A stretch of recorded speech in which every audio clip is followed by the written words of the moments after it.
Berem, bereš, berete, upam, da čim več, saj z branjem bogatite besedni zaklad in širite obzorje, lažje in bolje pa se tudi sporazumevate. Kaj točno berete, smo ob Svetovnem dnevu knjig za mlade vprašali na osnovni šoli Otočec. Iran te kliče kontrolni stolp. Stolp, javi se. Sinoči sem videl luč. Igraj se z menoj, je zaprosil mali princ. Tako žalosten sem. Brezpogojno in dokončno sem bila zaljubljena vanj.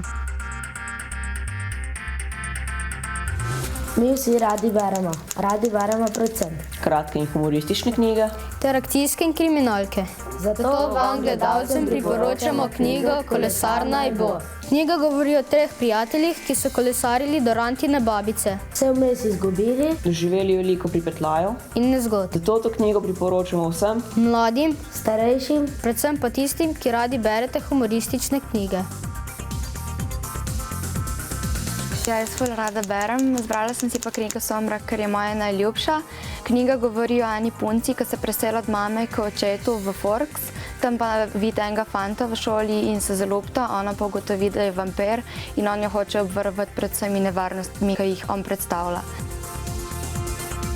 Otroci morajo imeti veliko potrpljenja z odraslimi, je rekel mali princ v knjigi, ki sem jo prebrala in mi je bila zelo všeč. Knjiga govori o malem princu, kako je potoval skozi galaksijo po različnih planetih in ugotavljal, kako mislijo odrasli. Mislijo le na oblast, denar in stvari, ki jih otrok ne rabi.